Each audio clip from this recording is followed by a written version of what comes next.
Hello, welcome back to Windswept and Free. Have you thought about planning for the next 30 years? And you may be wondering if it's possible. After years of work, now you're into retirement, or about to, or maybe already part way through, and you possibly have another 30 years ahead of you. Have you thought about making a plan for this? Well, it seems rather daunting, and is it possible? Well, yes and no. You may have a list. It might be written down, or it might be just in your head, of all the things that you've been wanting to do, that you've thought of while you're working, and you think, when I retire, when I have time to myself, I'm going to do these things. It might be getting a motorhome and travelling around. It might be keeping tropical fish, researching genealogy, reading a lot, writing children's stories, maybe creating art. It could be travelling the world. Whatever it is, these ideas are in your mind, and you're thinking, okay, now's the time that this can happen. Well, it may, but it may not. Often when we have all of these ideas, we can be overwhelmed, and it's hard to break the inertia of just being home on an extended holiday.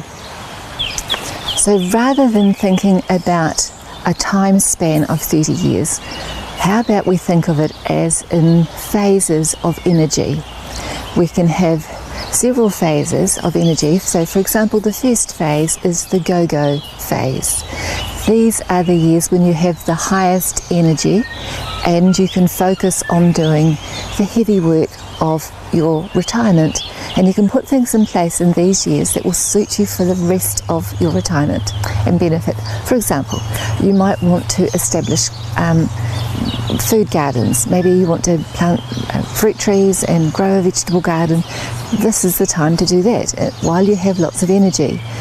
When you want to travel the world, when you want to have a motorhome and travel around,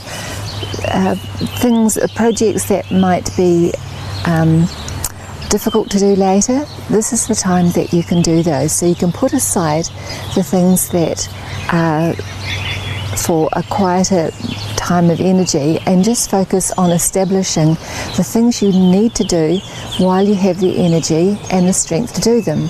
It's time to future-proof your home, do those DIY activities. All of this happens in the go-go years. The next phase is the slow-go years. This is when you want to be more community-based, doing things around your home, smaller day trips, and choosing to stay in a place with a soft, comfortable bed rather than roughing it on a hiking trip. The hiking trips, those things are for the go-go years. Now you can slow down a little bit and you can choose comfort. You've still got your garden, which you still want to continue to enjoy, and maybe you can have someone help you with that as you find your energy levels change. But you still want to be active and enjoying those years. The next phase is the smart go years.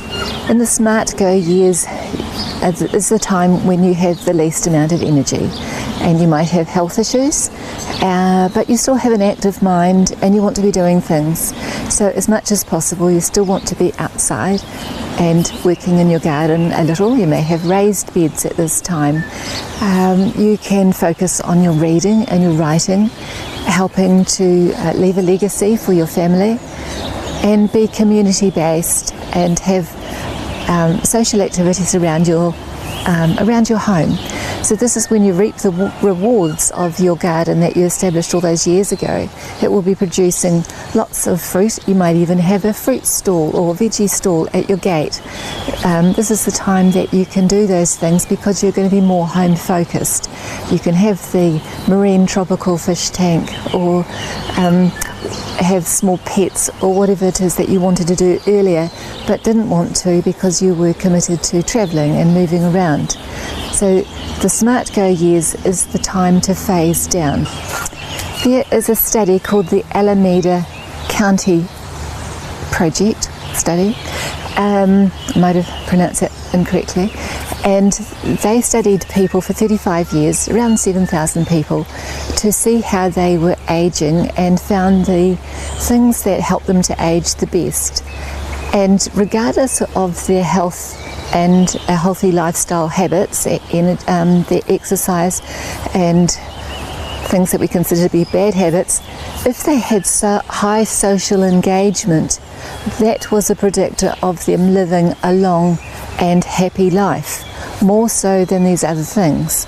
So that's something you want to consider right at the beginning, is making sure that you have a high engagement of social activities, intergenerational if you can, so that as you age you keep those social contacts, and that is a thing that will help you to age better and keep your energy better than even all the healthy lifestyle things that we know that we should be doing.